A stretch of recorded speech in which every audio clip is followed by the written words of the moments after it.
Bonjour à toutes et à tous, je suis heureux de vous accueillir pour cette vidéo. Alors pour moi, c'est une première, donc pardon peut-être pour les petites hésitations, que ce soit au niveau du parler ou du format. En tout cas, j'avais envie de vous proposer quelque chose d'un petit peu nouveau et de parler d'un sujet qui me tient particulièrement à cœur. Si vous me suivez sur Twitter, je vous abreuve, peut-être un petit peu trop, mais bon, de ce sujet-là, c'est San Siro et l'avenir du stade de San Siro, le stade de Milan qui va fêter dans 3 ans maintenant ses 100 ans et qui est menacé et qui pourrait être détruit. Alors, ça fait à peu près 4-5 ans que le dossier est sur pied, il avance pas vraiment vite. Alors, j'avais envie de faire un petit point, justement. Alors, je ne vais pas vous noyer de chiffres sur les projets, les recettes espérées, mais faire plutôt du factuel le plus simple possible pour faire un point de la situation. Alors, vous le savez sans doute, les deux clubs de Milan, l'Inter et l'AC Milan, travaillent main dans la main depuis 2019, plus ou moins, en tout cas visage découvert, pour construire un nouveau stade à San Siro, juste à côté de l'actuel, mais bien sûr avec dans le projet la destruction du Meazza, donc le stade actuel. Un projet à 1,2 milliard d'euros, dont la moitié pour le stade et l'autre moitié pour une zone commerciale qui comprendrait euh, magasins, hôtels, diverses situations en fait pour optimiser au maximum les profits et rendre toute l'aire de San Siro la plus profitable possible, puisqu'actuellement il y a le stade, si vous êtes déjà venu, mais il n'y a rien autour en fait, que ce soit pour le commerce ou autre chose. On vient au match, on regarde le match, on consomme pendant le match, mais voilà, il n'y a pas d'autre chose. Alors que beaucoup de stades européens modernes désormais, lorsque vous allez au stade, vous en profitez pour faire de nombreuses autres choses. Donc c'est un petit peu ça le nœud du problème. Le problème, c'est que le stade est sur un terrain public et il y a une partie de la classe politique qui est contre. Il y a aussi une partie des habitants. Il y a eu des associations qui ont tenté même de lancer un référendum pour l'avenir de San Siro pour essayer ainsi bien de sauver le stade milanais. Alors, du coup, euh, le principal problème, c'est que le terrain est public et donc, en fait, ce que craignent les principaux opposants, c'est offrir un terrain public à des sociétés privées. Certaines disent même sociétés étrangères privées, puisque l'AC Milan est sous pavillon américain et l'Inter sous pavillon chinois. Et donc, offrir en fait ce terrain-là pour qu'ils puissent faire ce qu'ils veulent avec un nouveau stade, et des nouveaux magasins et compagnie. Même si ces sociétés paieraient pour les travaux, on parle d'1,2 milliard d'euros, ça pourrait être même un petit peu plus avec l'inflation pour arriver à 1,3, 1,4 si le projet arrive à terme, pour avoir la zone seulement en concession pendant 90 ans en payant un loyer. Donc voilà, il y a aussi ce côté-là qui est plutôt important. Il y a eu un débat public qui a eu lieu en fin d'année 2022. Personnellement, j'ai suivi deux débats en salle et deux en streaming et j'ai été particulièrement surpris du peu d'intérêt. En fait, il y avait peu de monde. Il y avait à chaque fois l'explication sur des thèmes bien précis du projet et puis il y avait des opposants, quasiment toujours les mêmes, qui venaient dans ce débat pour expliquer pourquoi il ne fallait pas détruire San Siro, que ce soit pour des idéologies politiques, sentimentales, économiques. Mais il n'y avait pas vraiment de débat en fait. C'était assez triste. Il y a peu de supporters. Il n'y avait pas vraiment de voilà, il n'y a pas de passion dans ces débats-là. La passion est arrivée avec le nouveau gouvernement en fait, puisque le débat a carrément pris une dimension nationale. Pour faire bref, Vittorio Sgarbi, qui est le nouveau sous-secrétaire à la culture avec délégation à l'architecture, au patrimoine culturel, lorsqu'il a été nommé dans le nouveau gouvernement de Giorgia Meloni, lui, il a assuré que le stade aurait un vincolo automatique en 2024. Alors, un vincolo, c'est en fait une loi qui protège le patrimoine, en fait. Et donc, il ne pourrait pas être détruit si le stade obtient ce vincolo. Et selon lui, il serait même automatique. Seulement, le ministre de la Culture, donc celui qui est au-dessus de Sgarbi, qui s'appelle Gennaro San Giuliano, lui, l'a contredit. Il a dit sur le stade de San Siro, il n'y a pas de protection. Il y a 20 ans, la surintendance, qui est la seule à avoir le pouvoir d'appliquer cette obligation, a fait savoir à la commune de Milan que les conditions de caractère historique et artistique nécessaires à la sous-exposition pour la protection du stade n'étaient pas remplies, dont acte. Et précisons que début 2019, cette absence a été confirmée de nouveau. Alors, une nouvelle surintendante vient d'être nommée et elle devra de nouveau se prononcer d'ici quelques semaines sur donc l'avenir de San Siro. Donc, on va dire que là-dessus, Sgarbi a plutôt été contredit et que ce vincolo qui semblait quasiment sûr il y a quelques semaines, finalement, en tout cas pour le moment, il n'a rien d'automatique. On va laisser de côté Salvini, le vice-premier ministre et grand tifoso du Milan, qui milite plus fortement pour le nouveau stade, même si sa carte passe au ministère, voilà, il aime bien mettre toujours un petit peu son sel dans les différents dossiers.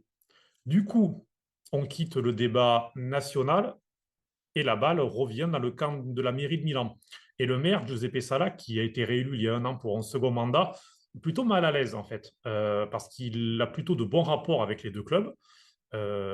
Et comme ça, il semble plutôt aller dans leur sens. Mais en fait, l'opposition politique, elle vient de son propre camp. C'est plutôt les écologistes et une partie du Parti démocrate, donc de la gauche, qui font, lui et le Parti démocrate, ça là, et c'est une coalition de centre-gauche, en fait, qui gère la ville de Milan. Et les opposants font partie plutôt de cette partie. Et du coup, lui se retrouve avec une partie de sa famille politique et de son conseil municipal qui est contre le nouveau stade. Lui, il a les clubs de leur côté qui veulent le nouveau stade et qui menacent de quitter Milan. Et du coup, lui cherche un petit peu à garder le contact avec les clubs car il a peur de voir eh bien, un nouveau stade se construire à l'extérieur de Milan, ce qui serait une grande perte pour la ville et d'un point de vue économique et d'un point de vue du prestige, et puis surtout se retrouver avec un stade San Siro vide pour en faire quoi? Car actuellement, San Siro, en fait, c'est assez compliqué. Personnellement, j'adore San Siro, la Scala du Calcio, comme il est renommé, comme il est surnommé. C'est un stade magnifique. Dès qu'on arrive, que ce soit en voiture, en tram, en métro, qu'on voit ce monument, même si maintenant j'y vais très régulièrement, il y a toujours la même émotion. Et en tant qu'habitant de Milan, imaginez qu'il n'y ait plus San Siro, c'est vrai que moi, ça me touche. Et voilà, donc c'est assez compliqué parce qu'il y a le côté émotionnel qui, je pense, concerne beaucoup de personnes. Ce qui est alors maintenant 75 000 places, puisqu'il y a à peu près 2500 places au niveau des troisièmes anneaux. Vous le voyez peut-être, les troisièmes anneaux au sud et au nord du stade. Au niveau central, en fait, ils sont fermés. Il y a des bâches, en fait, parce que il y a quelques années, des tremblements avaient été enregistrés et pour des raisons de sécurité, en fait, ça a été fermé pour éviter qu'il y ait ces tremblements, même si les tremblements sont plutôt normaux vu la structure. Voilà, c'est pour des raisons de sécurité, des raisons de tranquillité, on va dire, du public. Il faudrait rénover pour pouvoir rouvrir ces secteurs-là. Mais voilà, le problème, c'est que les clubs ne veulent pas payer pour rénover puisque le stade ne leur appartient pas, c'est un stade public et la mairie de son côté ne veut pas rénover. Le stade accueillera d'ailleurs les Jeux Olympiques de 2026, la cérémonie d'ouverture pour les 100 ans du stade, ce sera un petit clin d'œil. Mais là aussi, il y a le comité olympique national italien qui va donc prendre le stade pour la cérémonie d'ouverture, qui n'a pas vraiment envie de refaire des rénovations, petits rafraîchissements. Et du côté de la mairie de Milan, on dit oui, mais le stade est pour les Jeux Olympiques, donc c'est pas nous de payer. Donc même pour des petites rénovations, petits rafraîchissements, la peinture, des petites bricoles, il y a déjà un débat. Donc imaginez pour ce qui est plus architectural. Donc en fait, le problème est là. Si on veut rénover San Siro, selon les études, c'est au moins 500 millions d'euros. Si on veut faire un petit peu comme au Bernabeu, rénover complètement, voilà, 500 millions d'euros à minima. Sachant que pendant cette période-là, qui durerait sûrement au moins 3 saisons, les deux clubs se retrouveraient à jouer dans un stade qui serait en partie en travaux, donc avec des recettes en baisse. Là-dessus, le Real a eu la chance, entre guillemets, d'avoir le Covid et donc de pouvoir eh bien, jouer à huis clos pendant les travaux. Ce ne serait pas le cas, bien sûr, de l'Inter et du Milan, à moins que nouveau Covid, on ne va pas nous le souhaiter, mais voilà, donc il y a ce débat-là aussi. Les clubs ne veulent pas jouer dans un stade de travaux pendant 3 4 ans et perdre la moitié des recettes pendant cette période-là. Donc c'est aussi le grand problème. Puisqu'à chaque gros match de Serie A, les recettes sont 3 4 voire 5 millions d'euros. Et là, récemment, tout juste cette semaine, Milan a battu le record historique pour un match de football, 9 millions d'euros de recettes pour le match entre l'AC Milan et Tottenham. Alors pourquoi 9 millions de recettes pour un match de Ligue des Champions, 4,5, 5 pour un match de championnat? Pour la faire rapidement, les clubs de Milan ont 40 000 abonnés. Donc c'est plus de la moitié de la capacité du stade, juste en abonnés. Et un abonnement, c'est les 19 matchs avec des tarifs vraiment préférentiels. Un Milan-Tottenham, comme ce sera le cas pour un Inter-Porto, il n'y a pas d'abonnement. Et même si les places sont plutôt accessibles au niveau des courbes, ça n'empêche que la vente au billet est plus élevée et donc les recettes vont jusqu'à doubler. Donc voilà. Pour revenir donc par rapport au projet sélectionné il y a 2 ans pour terminer sur le volet politique, la cathédrale de Popolous, vous vous en rappelez peut-être, en fait, elle a complètement été retouchée pour rentrer dans les diverses normes exigées par la mairie de Milan. Et les dernières demandes, d'ailleurs, sont d'augmenter la capacité à au moins 70 000 places, tout en gardant des tarifs populaires, puisque le projet actuel, tel qu'il était dessiné en tout cas par les deux clubs, c'était plutôt 65 000 places, dont 12 500 de loges ou donc voilà, c'est un petit peu le problème aussi actuellement. Il y a 6 500 places de loges à San Siro. Les clubs voudraient quasiment doubler pour les grands matchs, entre 9 000 pour les petits matchs et 12 500 pour les gros matchs, afin là aussi d'augmenter les recettes au maximum. Donc voilà pour ce qui est du volet un petit peu politique. Le problème, en fait, c'est que le dossier n'avance pas. Depuis 2019, en fait, on est toujours à l'état de projet. La mairie repousse, ça fait un débat public, fait des votes, des contre-votes, mais il n'y a toujours pas l'OK en fait définitif pour pouvoir lancer les travaux et espérer rentrer dans le nouveau stade. L'objectif des deux clubs, c'est clairement 2027 au plus tard. Au début, c'était plutôt 2025, maintenant c'est 2027 en intégrant les Jeux Olympiques de 2026, comme je vous disais. Donc, en gros, euh, on commence les travaux en l'espoir c'est 2023. Là, on peut-être sur 2024 à ce rythme-là, puisque toujours rien n'est fait. On commence les travaux du nouveau stade. En 2020, pendant ce temps, les deux clubs continuent à jouer à San Siro. On fait la cérémonie d'ouverture des Jeux Olympiques 2026, Milan-Cortina à San Siro. On continue. Et lorsque le stade est prêt en 2027, on détruit San Siro et on finit la zone aux alentours, avec toute la zone commerciale, des tours et compagnie. Et en 2030-2031, tout est terminé pour donc un projet d'1,3, 1,4 milliard d'euros, très certainement, dont à peu près la moitié pour le stade. Ça, c'est le projet. Mais donc, ça n'avance pas, je vous le disais. Du coup, les deux clubs regardent un petit peu autour, commencent à s'agacer depuis plusieurs mois face à l'immobilisme politique, un immobilisme qui est assez italien, puisque à Rome, ça fait des années que l'AS Rome parle de faire un nouveau stade et ça n'a toujours pas vu le jour. Là, avec la nouvelle propriété américaine, de nouveau, le projet relancé semble aller dans le bon sens. Mais voilà, tant que les projets ne sont pas votés, que la première pierre n'est pas posée, surtout que la dernière pierre n'est pas posée en Italie, il ne faut jamais crier victoire. Donc les deux clubs, du coup, regardent ailleurs. Sesto San Giovanni, qui est au nord de Milan, est bien lié avec aussi bien le train que le métro qui va à Sesto. Donc plutôt commode, c'est à 15-20 minutes du Duomo en métro ou de Milano Centrale. Donc par rapport à San Siro actuellement, c'est accessible quasiment de la même façon. Donc pour les clubs, c'est plutôt bien. Il y a juste à faire le stade. Il n'y a pas d'autres travaux à en faire en fait. Euh, et donc, c'est la zone de l'ex-Falc qui est visée, la zone privée. Le maire de Sesto, qui a été réélu il y a quelques mois, lui a complètement ouvert la porte. Mais il a tout de même précisé qu'il préférerait que ce soit un stade pour une seule équipe. Et la seule équipe, en fait, c'est plutôt l'AC Milan. Sesto, c'est plutôt un fief rossonero. Il y a comme ça des villes de périphérie qui sont avec des couleurs un peu plus Inter, un peu plus Milan. Sesto, c'est plus Milan. Et d'ailleurs, l'AC Milan regarderait, pour faire le stade seul à Sesto, regarderait aussi plutôt vers le sud, vers San Donato, voire Rosano, qui est encore plus au sud, là aussi pour faire un nouveau stade seul. D'ailleurs, petit rappel historique, en 2015, l'AC Milan, qui était sur la fin du règne Berlusconi, avait déjà étudié la possibilité de faire un stade seul au niveau de Portello, donc dans Milan, proche de Casa Milan, pour ceux qui connaissent. Finalement, le projet n'avait pas été à son terme. Et pendant ce temps, Torir, qui était alors président de l'Inter, avait lui imaginé de rénover San Siro, supprimer le troisième anneau, faire un stade de 50 000 places à peu près, pour en faire vraiment la maison de l'Inter. Il avait dit, voilà, moi je suis prêt à ça. Finalement, aucun des deux projets n'avait été à son terme. Et puis, ben, les deux clubs ont été vendus.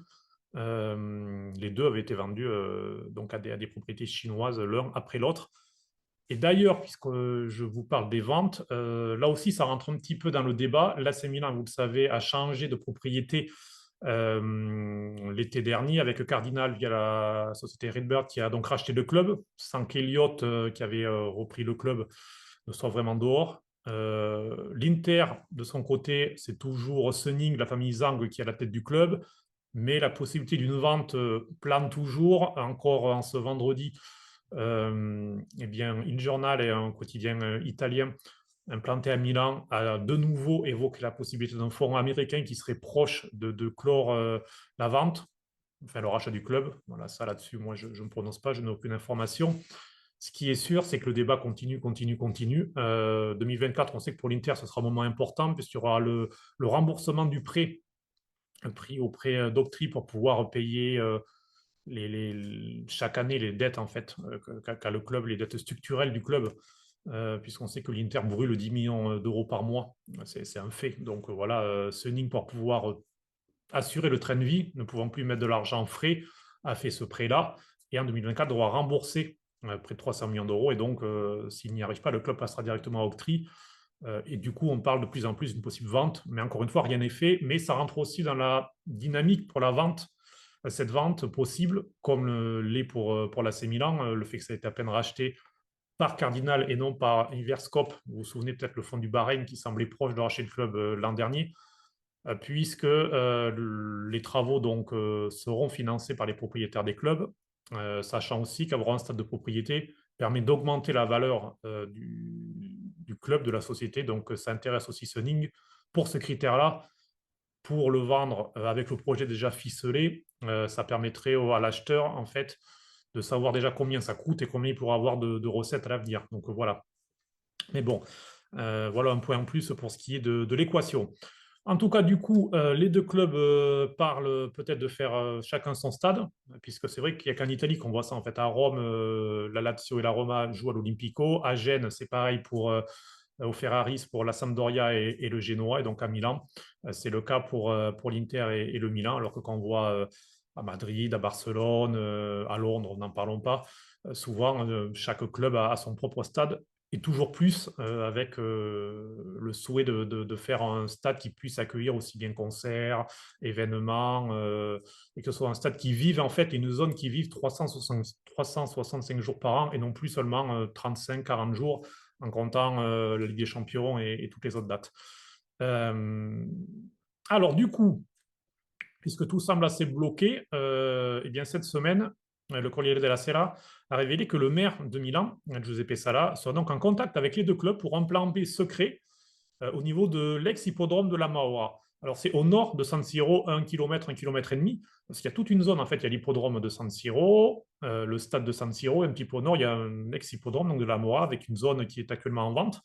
Alors, l'avantage principal, c'est que c'est un terrain privé et à Milan. Du coup, la ville ne perdrait pas ses clubs. Les clubs, eux, auraient leur nouveau stade avec une zone tout autour où ils pourraient construire. Et en plus, c'est déjà bien lié puisqu'il y a le métro avec les arrêts, notamment Uruguay, qui s'arrête à 500 mètres, 300 mètres. Donc, voilà, c'est plutôt une bonne zone dans Milan. Et donc, ça pourrait régler le problème, effectivement. Alors, on verra ce qui se passe, sachant que, autre point, San Siro ne serait pas abattu du coup. Alors, pour en faire quoi? C'est la grande question. Le journal parlait de le mettre en concession auprès d'une société qui pourrait organiser des concerts et d'autres événements. Alors, du coup, il sera en concurrence avec le nouveau stade. Mais peut-être qu'il pourrait cohabiter si jamais San Siro était restructuré, par exemple sur 2 anneaux, 40, 50 000 places. Pourquoi pas accueillir la nationale de rugby italienne de temps en temps? Pourquoi pas accueillir la nationale de football, pourquoi pas accueillir d'autres événements, des concerts plus régulièrement, lorsque pendant la saison, le stade de l'Inter et du Milan est occupé. Enfin voilà, pour le cadre de la situation, j'espère que j'ai été assez clair, car c'est pas facile à suivre, mais c'est plutôt plaisant, c'est plutôt intéressant en tout cas. Ça permet de rentrer aussi dans les dynamiques un petit peu politiques de l'Italie et de la ville de Milan. Donc, dans les prochaines semaines, il devrait y avoir la réponse sur le vincolo oui ou non de San Siro. Et à partir de là, tout devrait se débloquer avec un vote de la municipalité S'il y a le Vincolo, forcément, ça bloque tout et les clubs de l'Inter et de Milan devront se positionner. Soit Milan fait son stade seul à Sesto ou ailleurs, soit ils font un stade ensemble à Sesto ou à Milan, dans cette zone de l'ex-hippodrome de la Mahora. Ce sont des diverses opportunités. En tout cas, voilà, les clubs ont sûrement un petit peu de l'envie que tout se débloque, de fretta, comme on dit en italien, puisque ça n'avance pas et que si les recettes sont bonnes, à San Siro, forcément, ils espèrent avoir une augmentation des recettes. Puis surtout, plus vite les travaux commencent, plus vite ils se terminent. Et le foot italien est en souffrance, hein, très clairement. On parle des droits télé qui pourraient, avec le contrat qui se terminera en 2024, il y a une baisse des audiences. Et la Ligue italienne, très clairement, a peur d'avoir également eh bien une baisse du contrat. Ils essayent même de prolonger le contrat de 3 à 5 ans pour amortir cette baisse-là. Donc, et les droits télé en Italie, les clubs sont très dépendants des droits télé. C'est le cas en France, c'est aussi le cas en Italie. Toute la partie commerciale n'a pas été assez développée. Et forcément, avoir des stades de propriété et modernes permettrait de développer les clubs, de développer les recettes, notamment à l'international. Donc, le foot italien a besoin de nouveaux stades. Le foot italien a besoin d'une vraie gouvernance aussi et d'un vrai projet. Ça, c'est autre chose. Ça ne va pas se régler avec un nouveau stade à Milan. Mais voilà, ce sera un signe positif, en tout cas, si ce dossier parvenait à se débloquer. C'est terminé, j'espère que ça vous a plu, cette vidéo. N'hésitez pas à la commenter, n'hésitez pas, on peut se retrouver aussi sur Twitter, hein, sur mon compte Cédric Canal, pour en parler, pour revenir un petit peu sur les détails. Si vous voulez d'autres vidéos, si vous voulez d'autres sujets aussi, n'hésitez pas eh bien, à les proposer. Et je me ferai un plaisir eh bien, de débattre et d'expliquer, en tout cas, du mieux que je le puisse sur ces sujets-là.